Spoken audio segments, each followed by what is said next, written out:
Hello, welcome from me, Michael Scott in the UK, and from my joint convener, Sanford J. Ungar in Washington, DC, to the 62nd and last, I'm afraid, jointly promoted event between the Future of the Humanities Project and the Free Speech Project. The latter is sponsored by Georgetown University and the former by Georgetown's Humanities Initiative in association with Campion Hall, Oxford, and the Las Casas Institute for Social Justice at Blackfriars Hall, Oxford. Together, the two projects consider issues concerning human dignity, rights, cultures, histories, traditions, and freedoms in a wide spectrum of educational activity, policy, expression, and aspiration. Thank you for joining us and for supporting us over the last 5 years. We've had just under 250 panelists for these discussions over that time, and we have covered a broad range of subjects.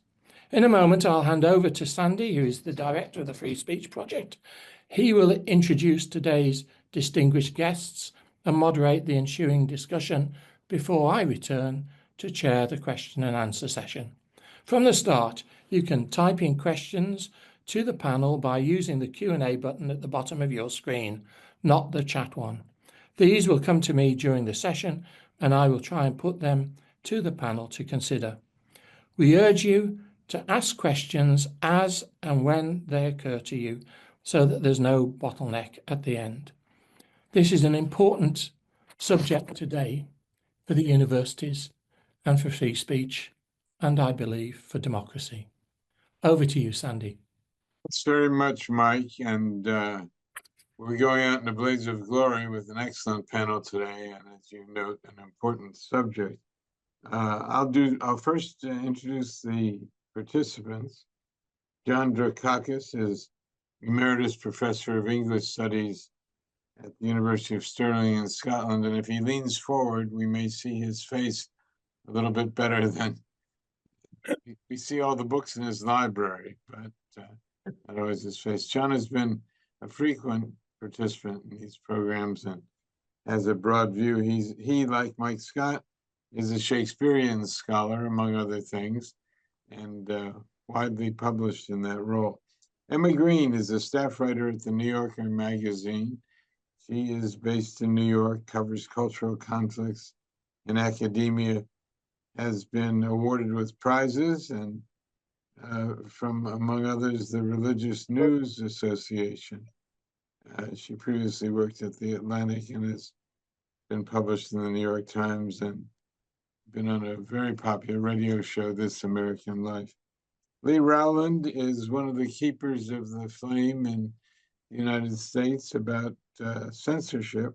She is executive director of the National Coalition Against Censorship and served for more than a decade as a lawyer for the ACLU, the American Civil Liberties Union, and has worked for the Brennan Center for Justice in New York as well. Claire Broom Saunders is at Oxford. She is a senior tutor at Blackfriars Hall and has worked with the Visiting Students Program since 2014. So she's met a lot of the best and brightest coming through Oxford over a period of time. Her specialty is 19th century literature, and her research interests include women's poetry, medievalism, and other broad pan-European issues. I want to start today asking a question I find myself asking often of friends and people we work with at the Free Speech Project, and that is because some would accuse us, especially in Washington, of being hypersensitive, calling everything a crisis, and not having sufficient historical perspective. So I'm going to ask all of our panelists initially to comment briefly on whether they think this really is a special crisis. Is this different? Is this a moment unique in recent history anyway, that universities seem to be losing their free speech rights? And John Drakakis, I'll start with you from your perch on high in Scotland. Ask you to look especially across Europe and overseas from the UK and the US and tell us what you see. Well, as you say, Sandy, I think everything's a crisis. And this is the way in which you push, a kind of a particular issue to the forefront. You call it a crisis, and then you invite everybody to come in and either agree or disagree. I think that there's a sense in which in university, everything is a crisis because it depends on what you want to focus on. And I think there's another thing too, which is to do with career.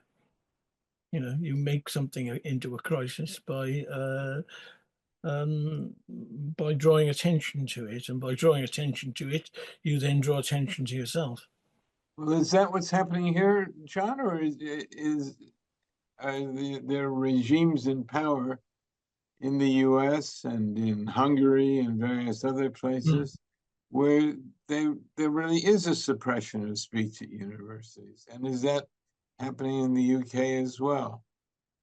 I don't think there is. I mean, I'm not aware of it. But there are ways of controlling research and research agendas, which is another matter altogether.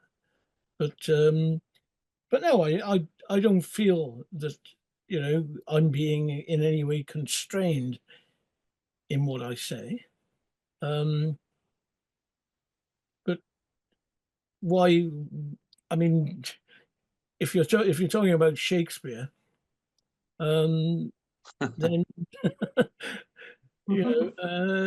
there's.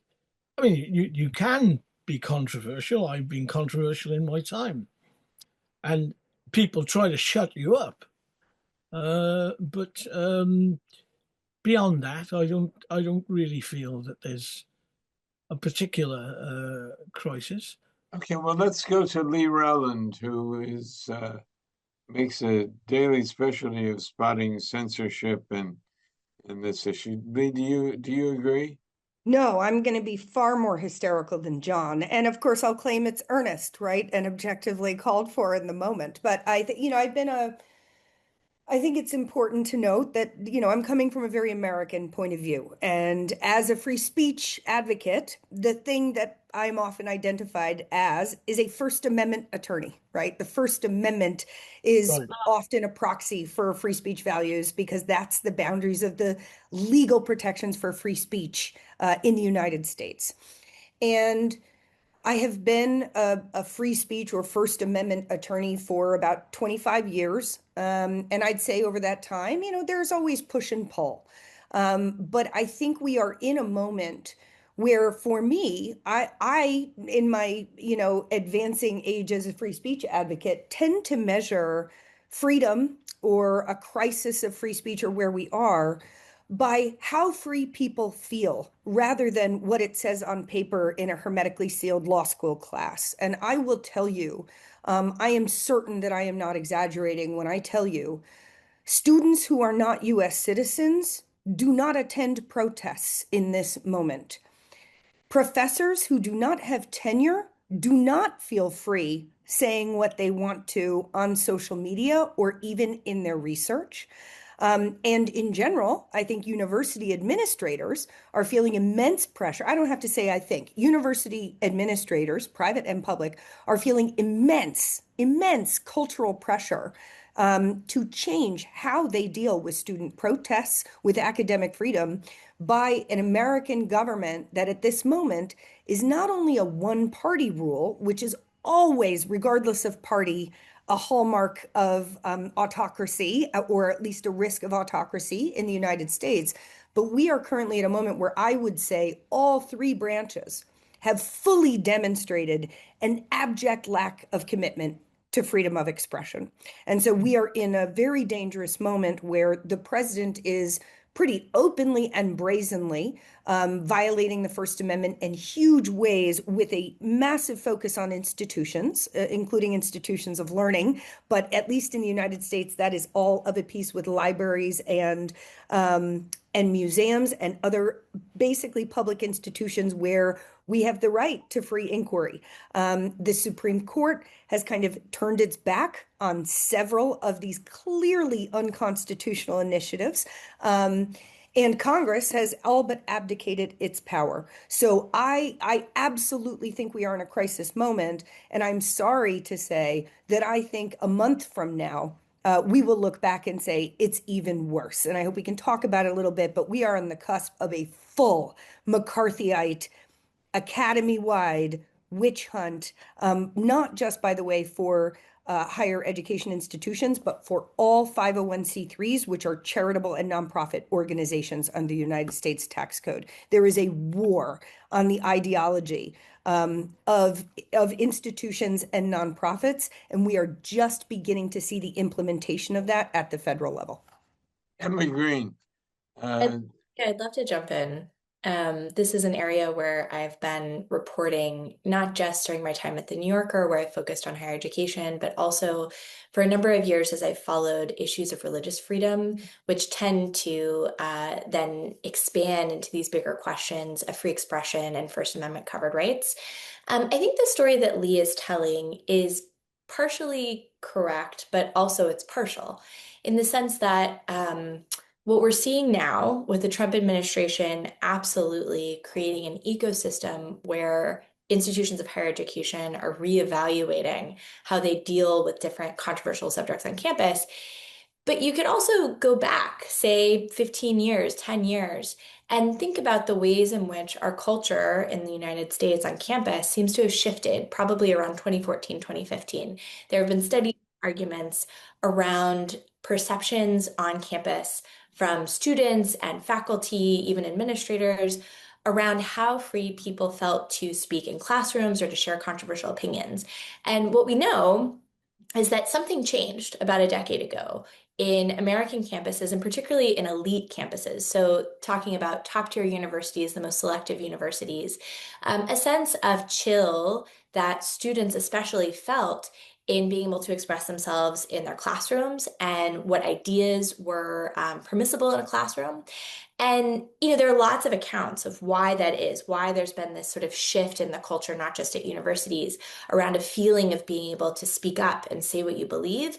But I would say that the things that we're seeing now from the Trump administration are in some ways a reaction to that arc over the past decade of this sense that our culture has contracted in this sort of public sphere, our ability to share ideas that are controversial and to feel as though we're not going to face social and personal persecution for that.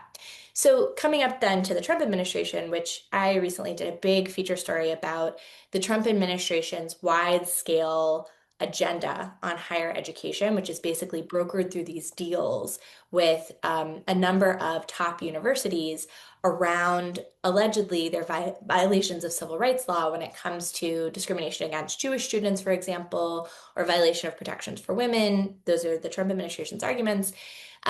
Critics, and I assume people like Lee would argue that the Trump administration, in singling out these universities and accusing them of civil rights discrimination and violations, making these deals around them, the way that they deal with these very controversial issues, the critics might say this is the Trump administration trying to control the universities and the ambit of research and the ambit of conversations on campus and how administrators deal with students who are expressing contested point of views, like, for example, on the rights of Palestinians, because that's been a huge flashpoint on American campuses.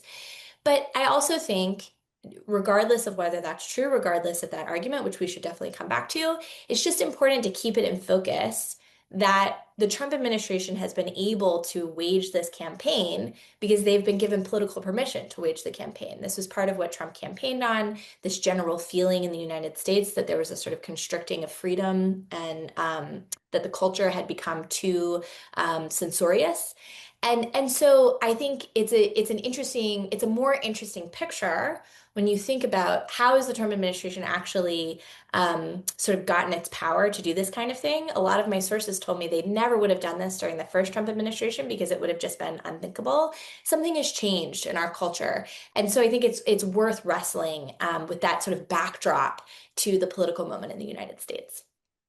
And I'm going to come back in a little bit to some of these extraordinary deals, as you call them, that are being made with universities. But I'd like to go to Claire Broom-Saunders. Claire, I believe you're just off the term of teaching at Oxford, and that's so right. you have fresh material from the classroom to refer to. Absolutely. I think I'm sort of my views sort of in between John's and Lee's really, in that I think at the moment I think free speech is actually doing quite well from my point of view in English universities, in British universities. In fact, if anything, it's getting better. There's less cancellations of academics for certain views. There's fewer examples of non-platforming. However, we are looking across the Atlantic with some degree of fear, because as John mentioned, the impacts, not necessarily on free speech, but the impacts of what was happening to free speech in the States has massive repercussions on research and research life and academic freedoms in this country, and the kinds of things that have been that are not able to go forward because of what's happening in the States. So although we seem to be in this quite nice positive bubble at the moment, I think, you know, we are aware of what's going on and the impact of that. What I think where we are at something of a crisis in this country is in the polarization in our society more generally, which obviously impacts the university and impacts the students coming through the university. And if you just look at our newspapers and you see where that is, that there's a sense of, you know, I'm right and you're wrong, not I have a different argument and different way of thinking from you. And that, I think that's where those outside pressures are causing problems within the university. But at the moment, I do think we're at quite a positive place, better than we were, say, 2-3 years ago in the UK. But we're obviously on the edge of what's coming next and aware of what's coming next, I think. To digress a bit from the center of this topic, how about the BBC, which has found itself in trouble with Donald Trump? And many people in the UK think the BBC has sort of, what should I say, lost its oomph a little bit. That's very interesting. That's what certain parts of the press tell you, that the people that, if you actually ask the majority of people in this country, I think those in the BBC is a very good thing, and be very supportive of it. But it's actually parts of the more right-wing press would like you to believe that the BBC is not doing a good job, whereas actually in terms of giving, I mean, obviously no one's questioning that what happened with the editing was just a stupid piece of journalism, because it just was an unnecessary piece of journalism. To be honest, there was enough material there that they didn't need to do that piece of editing. So that's the first thing to say. But by and large, the BBC do a pretty good job of giving an unbiased view, of giving the news. And I think the majority of people would agree with that in this country. That's not what certain parts of the press would like other outside people to believe. So there is undoubtedly questionings going on about how the BBC is run and managed, but I think it's I'm sure coverage over in the States was very different from what we had over here, for example. But there's certainly a huge amount of support for the BBC as an institution, and as one of the few remaining places where there's a sense of independence and of unbiased accounts, I think. Lee, to come back to you, and then I want to get to John Drakakis again. Maybe you could describe very briefly, for those who are participating in this program today and may not have followed us closely, what these so-called deals are like with universities, in some cases very prominent universities. There in New York, Columbia University was the first, I would say, to sort of wave the white flag and give in to the Trump administration. And just briefly, what is the impact of this on the universities themselves? These are big amounts of money, And of course, Huge. I'm not sure we understand what's being done with them, but Claire, I'm sorry, Lee, please. So essentially, for the past several months, the Trump administration has targeted certain universities with proposed quid pro quo deals in which the universities pay immense hundreds of millions of dollars, immense sums to the administration, and in return receive basically a set of rules that vary at different universities. So, for example, at Columbia, some of the aspects were folding its Middle Eastern Studies department. Some of these elements have dealt with the types of classes that will be provided. That is, they go directly to curricular offerings. Some of them relate to, I think all of them include some elements of regulating the campus space, and specifically aggressively kind of dealing with protests. And of course, all of this was prompted by widespread pro-Palestinian protests, which the Trump administration, aided by our Congress, since it's worth noting, framed as inherently anti-Semitic. And in the United States, we have federal laws that basically require equal access in a discrimination-free environment in higher education. And those laws have been very controversial in a push and pull over free speech, largely with the politics reversed in the 2000s, where universities often would target students for speech, punish students for speech that those students alleged was protected by the First Amendment, but that the students said created a discriminatory or hostile environment based on someone's protected characteristics. And in the 2000s, the nature of those fights tended to be over race and sex. So, for example, a racist campus protester, and I mean overtly someone with a swastika, there would be complaints by students that they felt discriminated against, and by and large, the courts prohibited the government from removing racist speakers from public spaces, arguing that the First Amendment as a constitutional right trumped the federal laws where they conflicted on college campuses.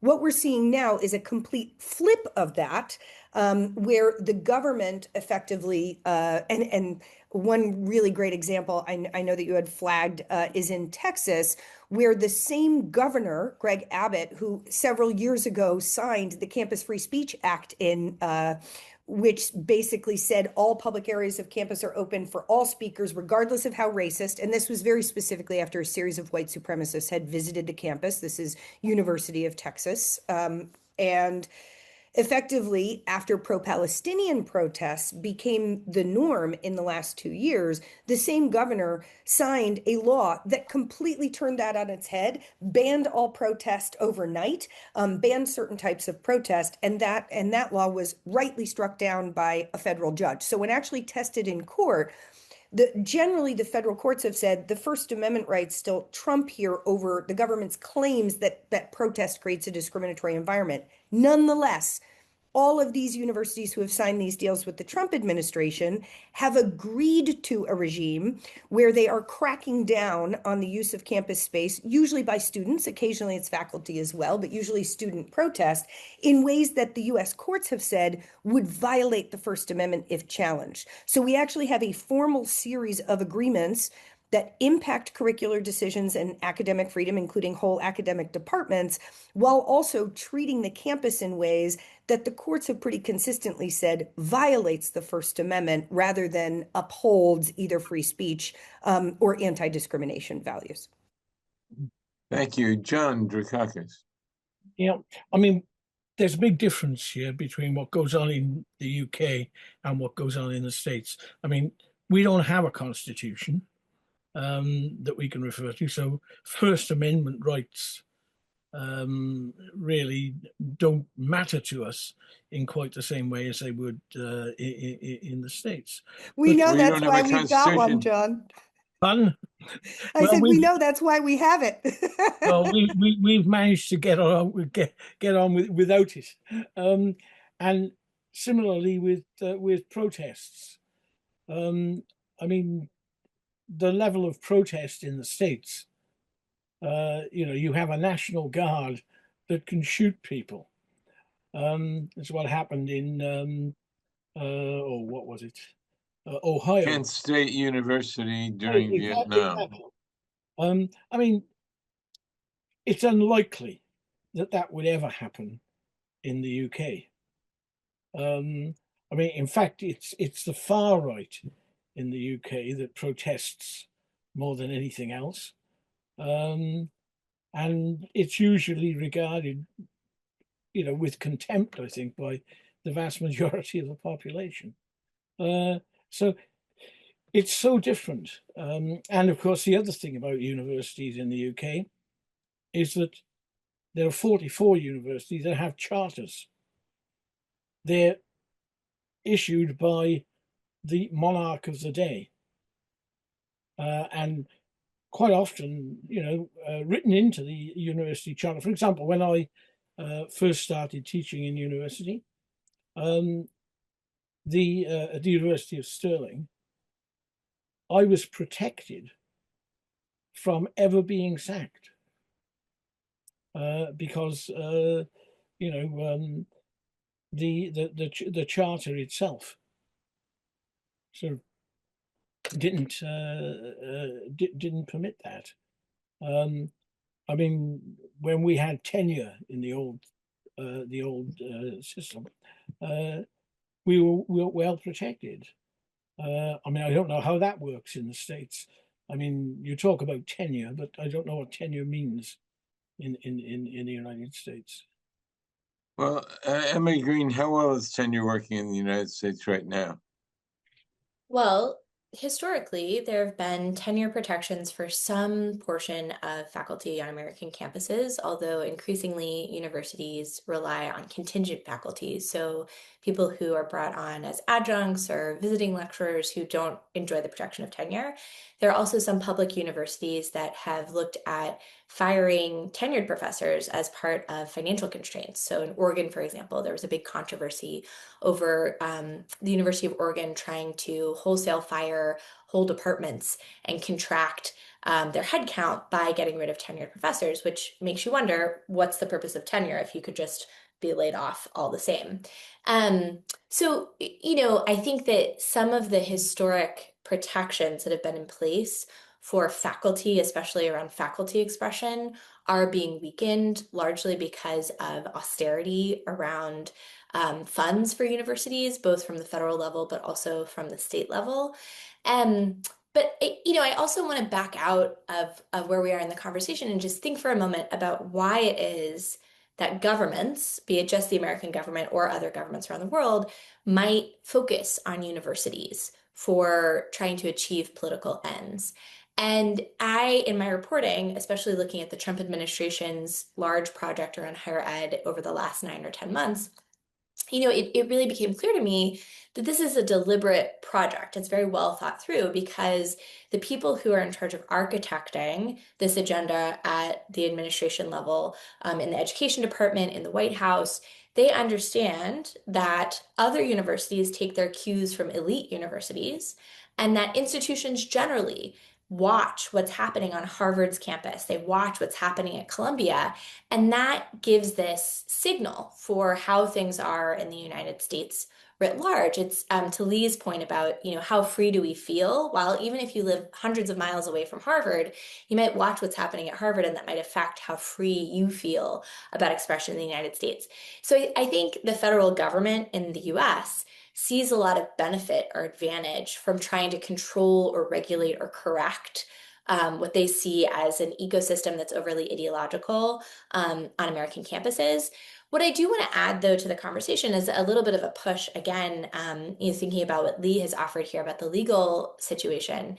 It's not a new situation that the federal government is trying to push universities to comply with their vision of what campus life should be. You could argue that the Trump administration has been particularly efficient and effective and certainly splashy in coercing the universities or getting the universities to comply with its vision, for example, of anti-discrimination regimes. But for example, the Obama administration issued extremely controversial rules around the enforcement of Title IX, which is a civil rights protection for women on campus. It also extends to the adjudication of sexual assault claims on campus. And the rules that the Obama administration issued, it prompted a wholesale regime change across American campuses because they basically had to invent whole new offices and hire whole new officers to comply with these brand new standards of how to think about sexual assault, some of which arguably constricted the rights of people who were accused of sexual assault. So, I think there's a worthwhile sort of pot ball here about what is it that the federal government in the United States or arguably other governments are trying to achieve when they are trying through their legal levers and their legal leverage manipulate the campus environment. Emma, Thank you. I Claire. don't take that as pushback at all. I totally agree. And obviously I was on the forefront, as unfashionable as it was, of fighting back against the Obama era education restrictions for exactly the reason that, in addition to being problematic in and of themselves, I felt created a blueprint for government to really manhandle, universities in that way. What you said also just raised for me, Emma, when you were saying, why are governments doing this, and why is this such an important battlefield? And at the very beginning of the call, I mentioned that we are really seeing a focus on institutions writ large, kind of as cultural holders, things that I'm sure have kind of been a mockery in international news, or I assume, like President Trump making himself the head of the Kennedy Center, right? Our kind of national symbol of culture. And I think I'd be remiss not to at least say that for me, one way I think about it is really where young people get their information. And right, we've been in this slide towards increasing polarization. I mean, I know different sociologists would place it in different ways from the 1830s or the 1990s, but I certainly think in the last 20 years, the internet has been in its astonishing kind of force as far as getting information, particularly for younger people. And it's beyond the reaches of the First Amendment in general, at least in the United States, because it is not a government entity, right? The access to social media is controlled by private companies. And in the past few years, by no means just under Trump, also under the Biden presidency, the first Trump presidency, and I'd say even under Obama, there have been intense attempts to regulate access and change the nature of institutions where young people tend to inquire and learn, and that is K through 12, the internet, and the academy. And so it's very interesting being a free speech person who's not necessarily just rooted in the university space, that we see very parallel actions in all of these public institutions. And particularly, for example, in the US, we can really, I think, trace an uptick in the kind of university cultural fights we've been talking about, along with things like book bans and educational censorship at the K through 12 level. So I really do think these are targets of a culture war where access to information, or certainly access to polarized information, or people you disagree with, or that the dominant kind of governing body disagrees with, is a real threat politically. And I think that's why there's a huge focus. We have a kind of notorious Project 2025, which is a political blueprint from allies of the Trump administration. They released Project 2026 this morning. And number one on the chopping block is the Federal Education Department in the United States. Not that any of us didn't know that was coming, right? But that is a huge priority, is eliminating public spaces for knowledge, and particularly those, I think, where young people have access to info. And it certainly is a part of long-running culture wars. Claire, I wonder if I could persuade you to cast your glance a little bit further from this very UK-US centric conversation we're having. What about India? What about the Hindu regime in India that is appearing from afar to really disturb the accessibility of all people? So India was always referred to as the largest democracy in the world. What about China? What about what's happened in Hong Kong? What about Hungary? forcing the Central European University out because it was too troubling. What about Tanzania, where people are being shot for unknown reasons, and it's affecting their tourism, their image in the world? I've heard people talking about it recently, about canceling trips there. And this is obviously pervading the universities as well. I mean, I'm just pulling these out of my head at the moment. Do you? Yeah. you- Well, I think it all is about, I mean, it goes back to this idea of a polarized world, which is what we're seeing. And obviously, I mean, as both Lee and Emma were talking about, the fact that it is young people and places of learning and thinking that are the targets for a lot of these suppressions and attacks. It's obviously it's not just in America, it's all over the world, because that's always, it's always the same. It always has been the same. It's young people who are making who are able to make choices and are able to disrupt. And so that's where you go for. I mean, in terms of free speech, I mean, you know, here in the Oxford Free Speech Policy, the first line is free speech is the lifeblood of a university. Well, if you that's Well, any exactly. university. So if you stamp on that lifeblood, well, that's you get at the heart of the matter. But I think it is just that we live in. I mean, go back to the first question about the state of crisis. I think we are in a world on the brink of crisis. If you look at it, all the different nations you mentioned there, as well as here in the UK, as well as in the States, the language is a language. You can trace language from the 1930s. I mean, it's obviously a return to those kinds of language and approaches that were current then, where people were thinking, well, nothing bad can happen, and trying to sort of brush issues under the carpet. We're seeing that those kinds of language and discourses repeated. And that's why there's a sense of where, despite our sort of, in perhaps in the university, and it's not all the universities, other universities in this country are having issues and facing cuts and challenges and all kinds of things. But I don't think anybody can be isolated from what's going on in the wider academy, because there's an impact all over, all over in terms of students who can come, students who feel able to leave their countries and come and study abroad, and feel safe about what they're leaving behind, what they can tweet or what they can put on social media, and not risk at risk of their families if they're studying abroad. I mean, the impact it's not just, I mean, as you say, it's all over the world, and the impact is felt throughout the world. It's not just isolated. So I think that's an important point. But the principle is the same, that if you attack the universities where people think and challenge and argue, that's where you stamp out the life of dissent, no matter which country you're in, I think.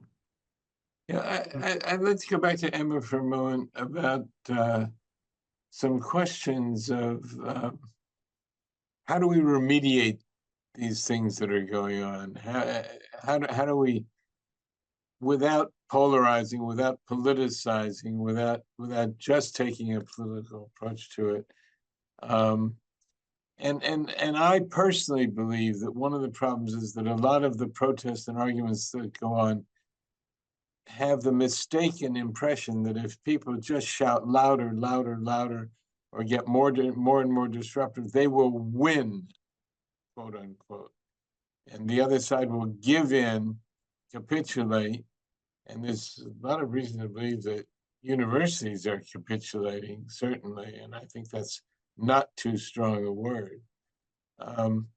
But what about getting back to the notion of dialogue, the notion of people listening to each other, paying respect to each other's points of view, and trying to sort things out in a kind of civilized manner?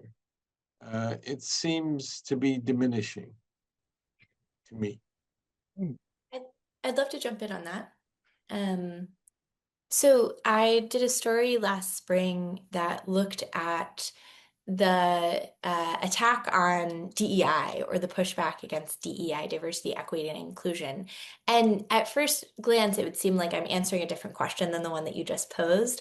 But what was interesting about my findings for this story was I talked to a lot of university presidents and university administrators, and across the board, I heard the same kind of lament that you just offered, which is a feeling that something about institutional governance, institutional culture at a lot of higher education institutions has created this lack of ability, lack of skill of people to come together in learning environments in the classroom, on campus, wherever it might be, to have an exchange of ideas that is fulsome, that is gracious, that is good-willed, and that has a capacity to it. There's a capaciousness to the ideas, that somehow that has gotten lost, that the campus environment is more fragile.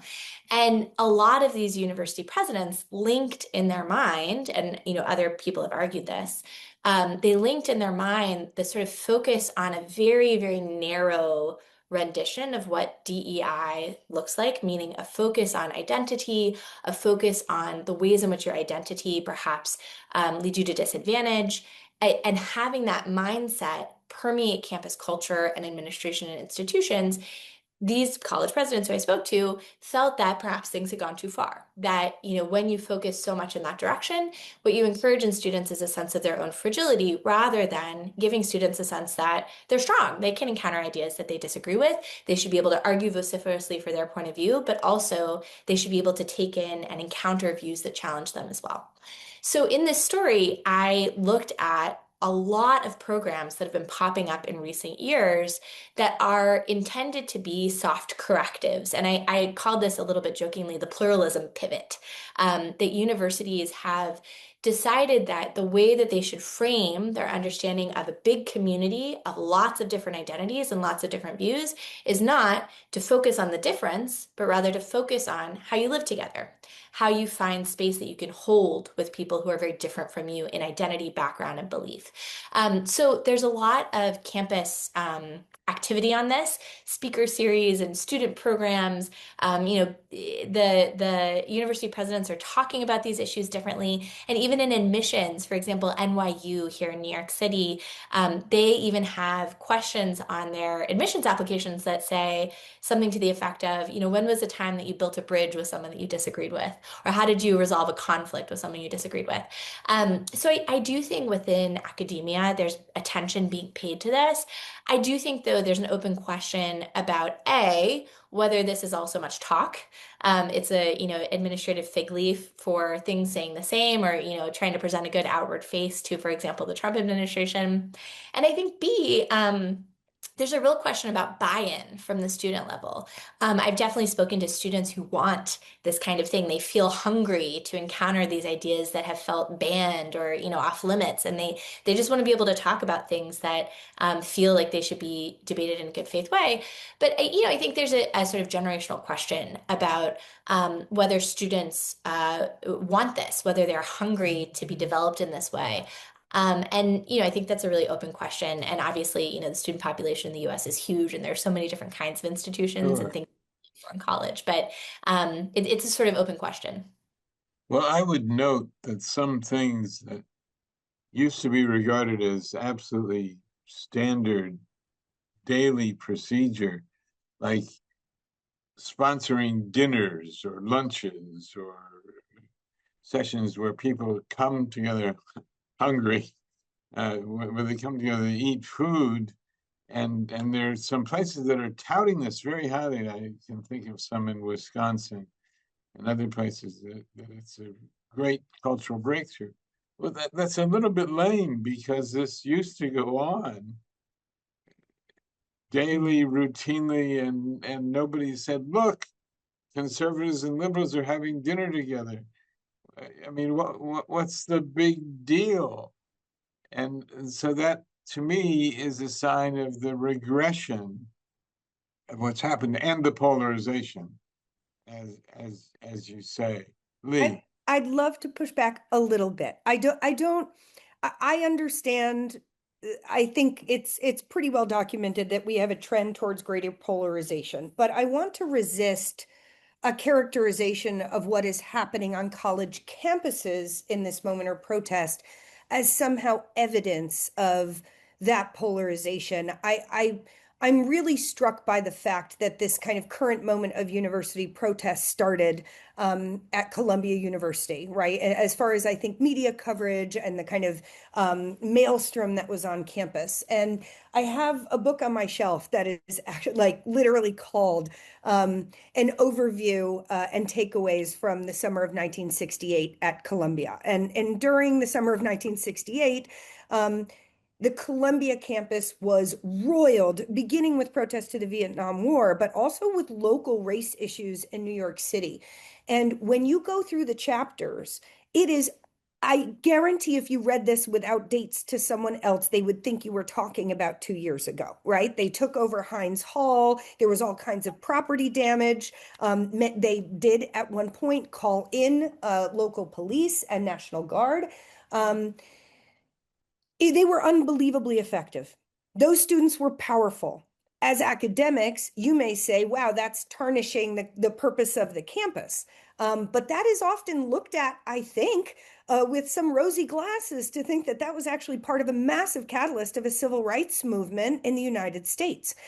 We also had massive protests in the summer of 2020 after the death of George Floyd in what people thought of as the kind of summer of racial reckoning. I don't think that visibility of protest or even the raucousness of protest has categorically changed, actually.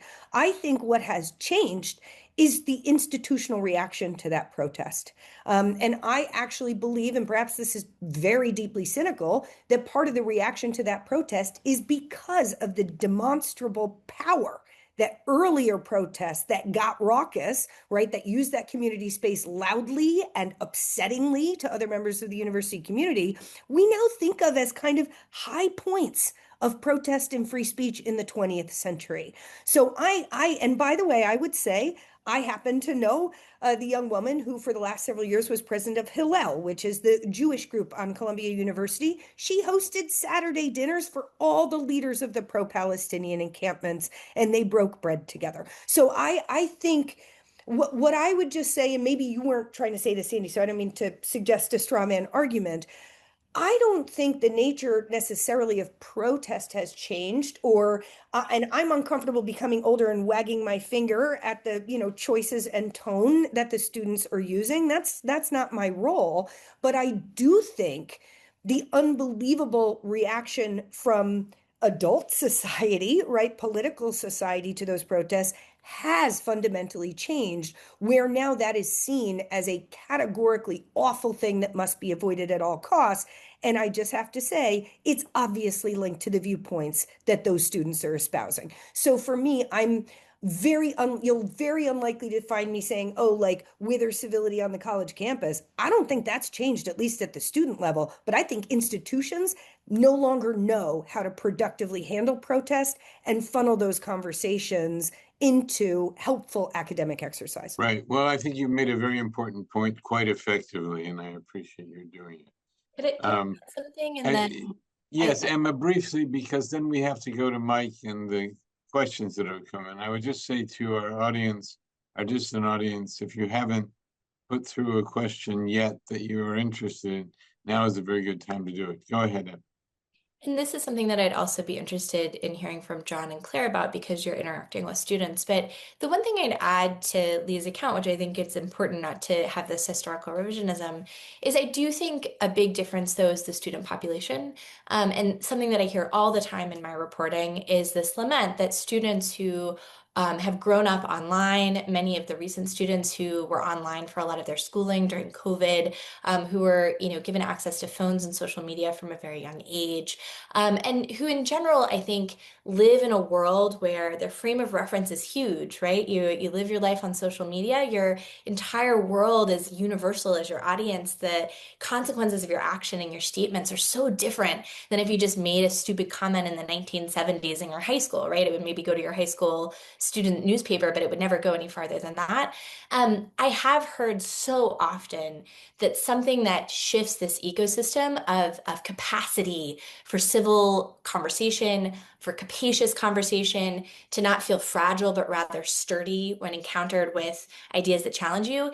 It's less about, which ideas are controversial and all of that. It's more about the students and how they grew up and their relationship to technology and what kinds of ecosystems educationally they've been in. So I do think that is actually a really big difference from the summer of 1968, is that in the summer of 1968, nobody had a cell phone and nobody was on Facebook or Right. Instagram.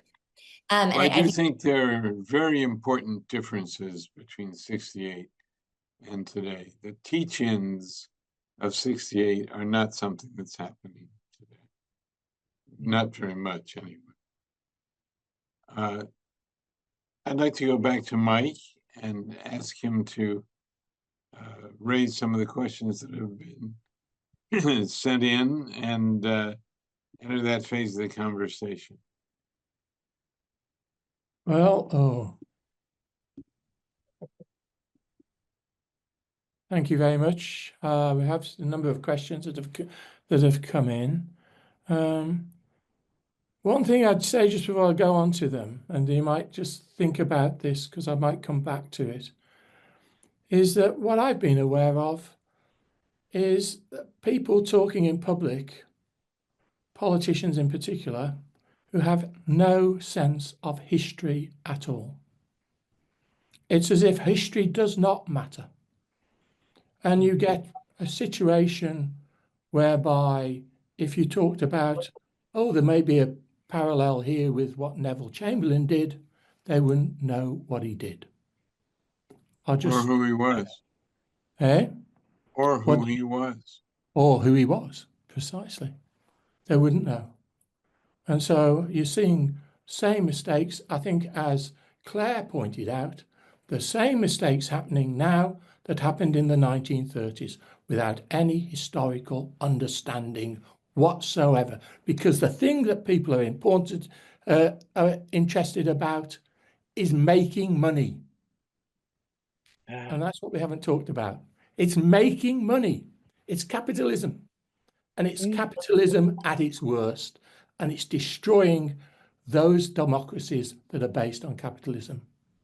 That's what's going on from my point of view. But I must go to some of the questions. Come back to me on that. But that's what I've been thinking. And I see that John, who wrote Alternative Shakespeares, which is one of the great books of challenging Shakespearean theories, has been nodding his head at me. Thanks, John. I'll go to Claudio Calogero. And he says, I remember that in the 60s, it took years in the US to pass a federal law to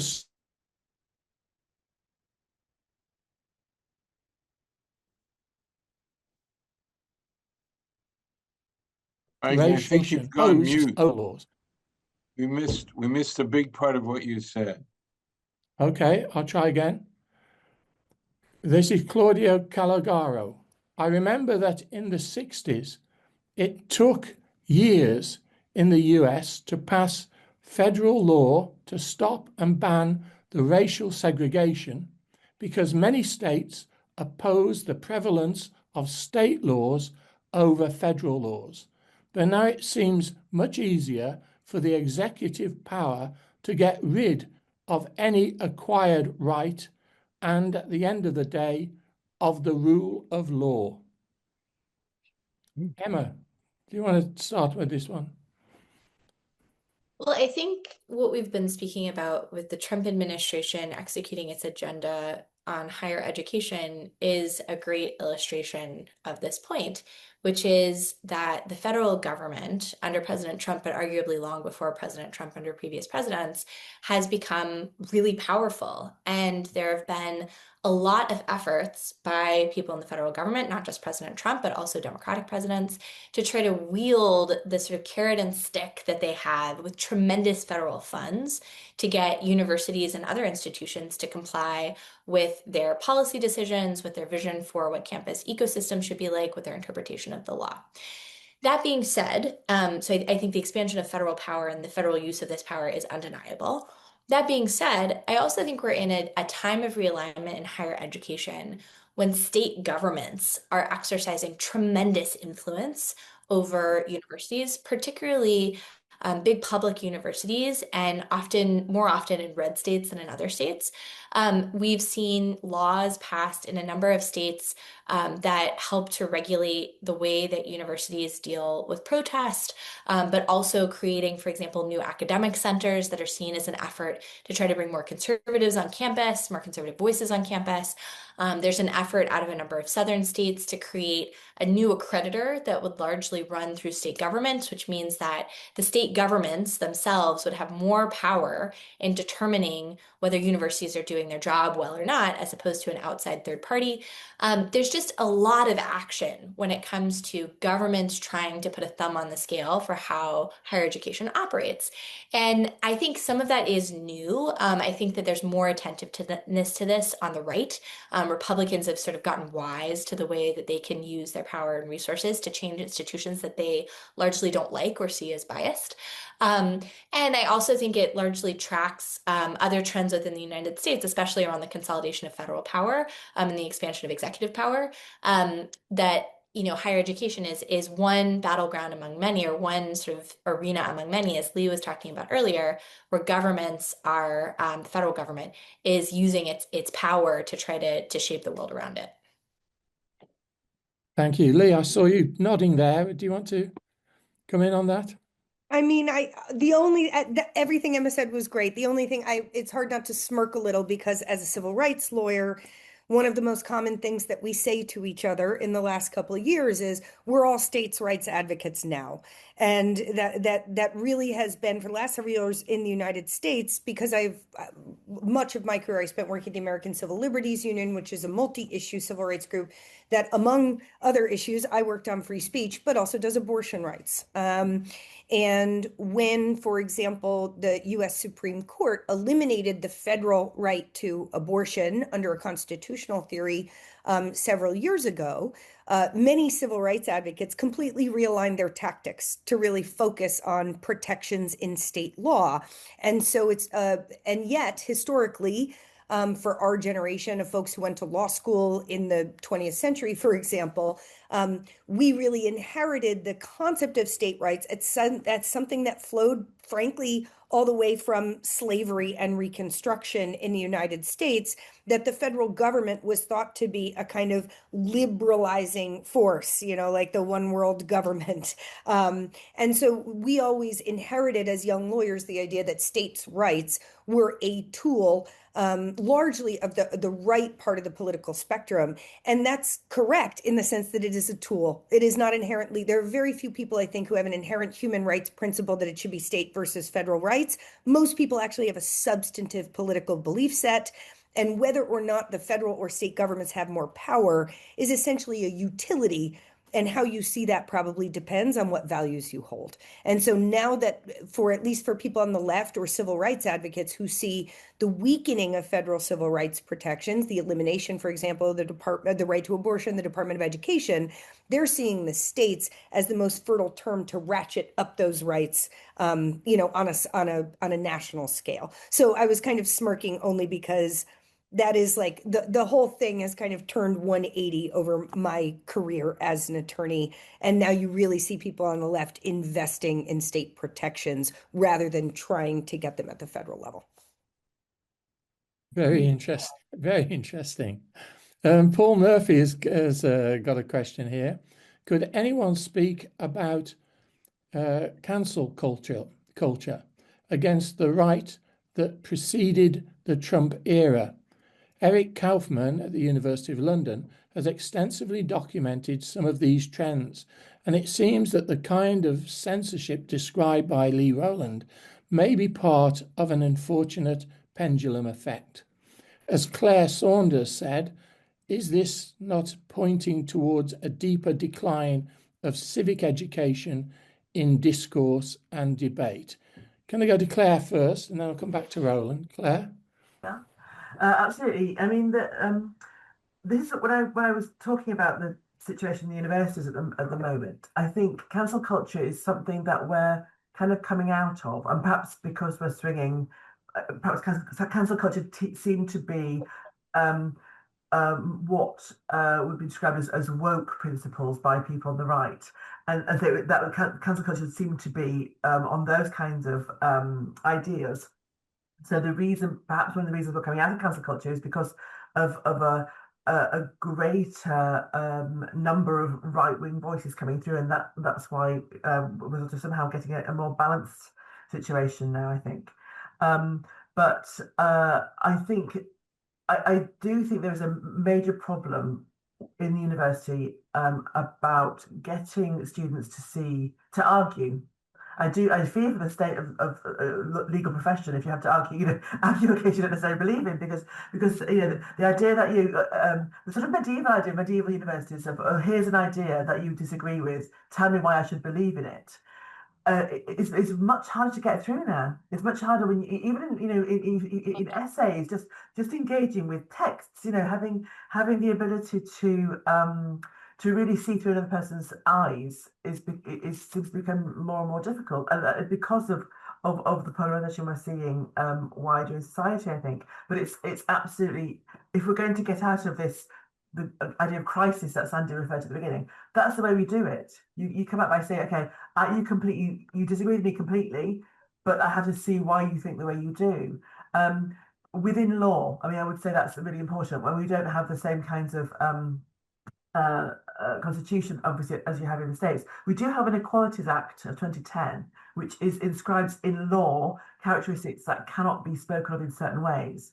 So, when you hear the President of the United States calling a woman a piggy, for example, that would be something that would be punished very, very strongly in a university context, because we do have protected characteristics that are looked after. So the idea is you can have robust debate, you can argue, but there are certain legal things that you cannot say for good reason. But within the law, you should be able to debate and argue, and that is something that we are losing a little bit. The idea of perhaps in this country we can take it back to Brexit. That's when we first had to see people, I am right and you are wrong, therefore you are a fascist, or you are, these labels start coming in, rather than thinking why people were thinking in different ways. And I think that was the moment where we were all taken a bit by surprise, because we didn't, well, certainly where we were, in Oxford, we didn't think for a second that Brexit would happen, because we were all busy enjoying relations and friends, and didn't see what was happening in the parts of the country where Brexit became a way of just expressing just general discontent with the government and state of play. So I think that's kind of where it first started. This idea of you're right, I'm right, you're wrong, and that's where we go. But coming back from there is so important. And then this is where the universities play an absolutely huge role in developing those arguments, in giving these tools, in making sure that young people do have that ability to disagree respectfully. That's and politely, which is essentially what we need to come to. Of course, Claire, Brexit also made some right-wing politicians very, very rich, I think. Absolutely. And that shadow hasn't gone away from us. It's still around. I don't know if John Drakakis wants to say anything about it from the British point of view. Well, I voted to remain, so I'm already committed. But I didn't think you were a capitalist. Anyway, never mind. Yeah, but I think I want to raise the question of capitalism, because I think it's too important to skate over. And the idea of universities as money-making institutions. What we haven't talked about, of course, is universities as businesses, not universities that use business techniques, but they are businesses. If you look at the ways in which universities raise money, then you can begin to see how much they are businesses. When I was, growing up in the 1970s, you didn't think of universities as being businesses at all. The money came from a central government, but the central government gave you a sum of money and you divided it up according to the principles of a committee that was designed to do that. But now, of course, the argument is, well, we're giving you money, but what you do is what we want you to do. And this is why administrators have become very important. And they exert pressure on the institution simply because, I don't know what it's like in the States because I've never worked in the States. But my sense is that in the States, this is driving policy in lots of ways. But I think that the structure of universities is something that we need to sort of think about very carefully, because I think that's where the problem lies.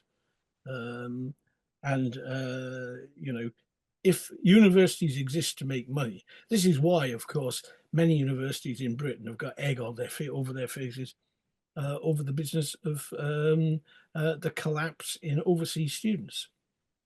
When the government said, you find your own ways of making money, they immediately went to China, India, although India was a sort of second rate place because they didn't have money. Indian students wanting to come to the UK wanted to know if there was money available. Chinese students, plenty of them. And I could have told you what would have happened. I went to China in the 1980s, and this was before Hong Kong was a big issue. And I said to my interpreter, what are you going to do with Hong Kong when you, get it back? He said, oh, well, he said, we'll make of it, we'll shape it in our own way. It's exactly what's happened. And this is what happens with China. What will happen is that we will educate a certain number of students. They will go back to China. And there will come a point, of course, when you won't need any students, to go abroad. They'll educate themselves. And, it's this kind of thing, which is very complicated, but nonetheless, I think is worth bearing in mind. Thanks, John. Time's running short, but I noticed that questions come in from Ted Kennedy. Hi, Ted. It's good to hear from you. He says, is the crux of the problem that societies have allowed the cult of personality to develop to the extent that we now have tyrants who have the power to emasculate free-thinking institutions? That's going to be the last question. So I'm going to go to each of you in turn. A very good question, Ted. Is the crux of the problem that societies have allowed the cult of personality to develop to the extent that we now have tyrants who have the power to emasculate free-thinking institutions? Claire Broom-Saunders, you want to start there? Brief answers here, Mike. Yes, brief answers, please. Yes. I think that's part of it.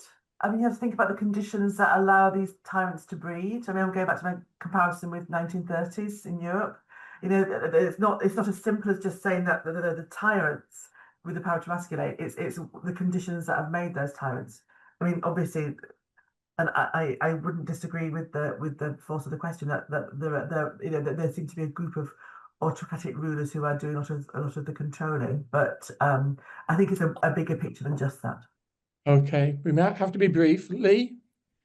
Well, I think obviously some of the themes of this talk have been polarization, what the internet means as a kind of cohort-wide impact. And I do feel that, a leader like Trump or Viktor Orban feels like one that is a unique product of a certain combination of capitalism and the online environment, and the ways in which the online environment can be manipulated by private capital to increase polarization that feeds a bottom line for politics. And in the US in particular, we see one aspect of that, attacks on free institutions that are a fundamentally different model that can't be manipulated by kind of shadowy capitalist interests in the background to affect what we're seeing and what we're reading and thinking. So I think it just emphasizes the importance of getting free speech values and open inquiry right at the institutional level, because our governments and the digital world are not going to save us.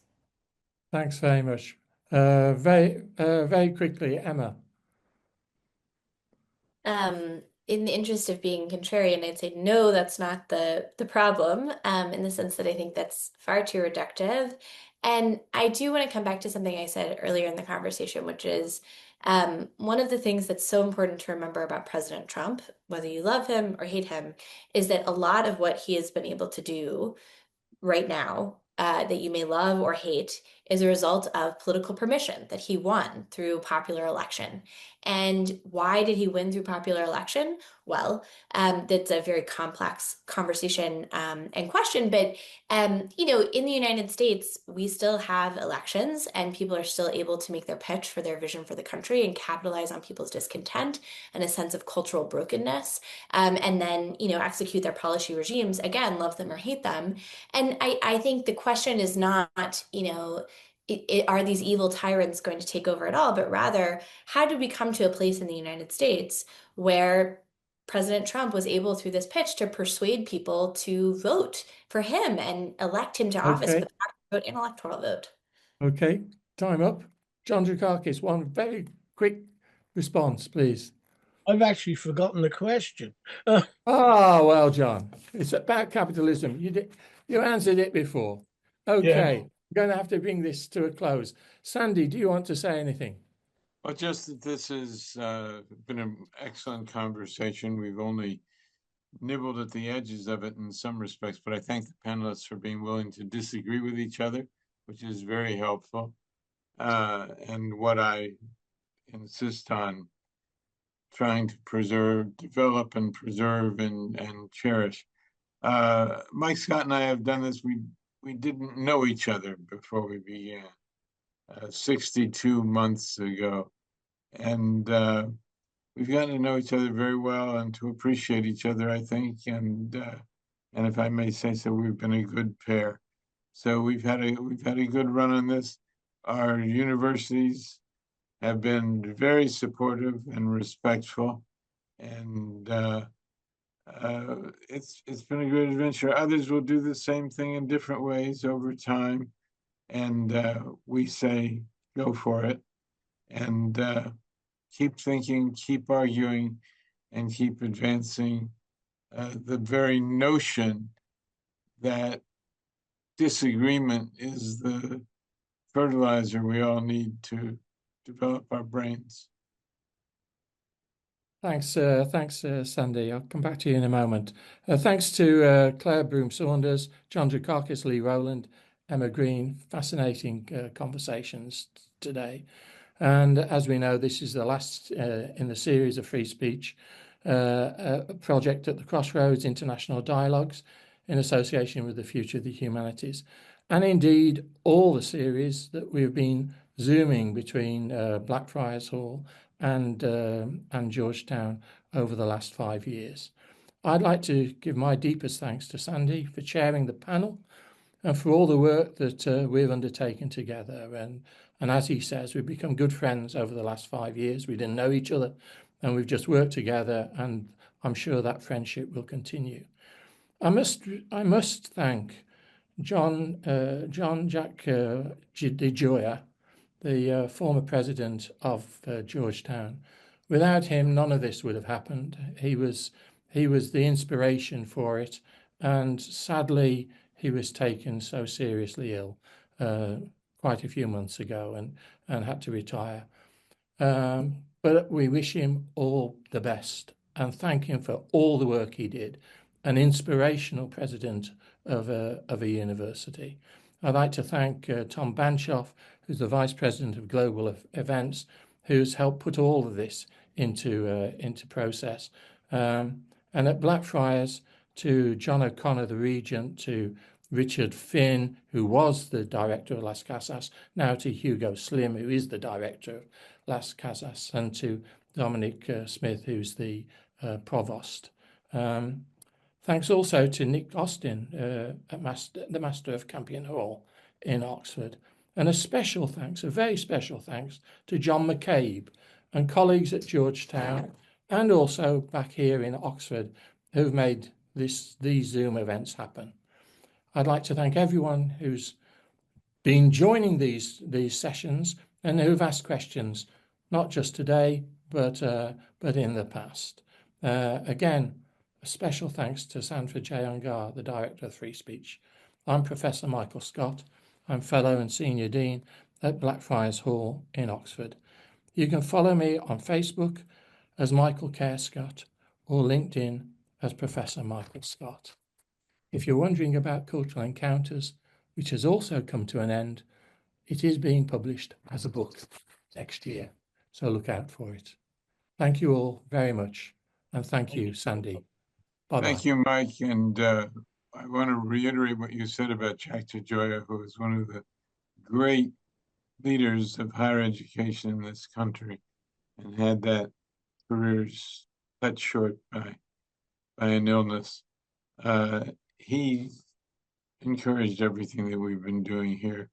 And I also have to agree that John McCabe has helped us shape up this process and make it more effective. And that really was a great gift to us both. So all good things must come to an end, and we will be back in one form or another, each of us individually and perhaps together. Okay. Bye-bye, everybody. Thank you. Bye-bye. Thank you very much. Bye-bye.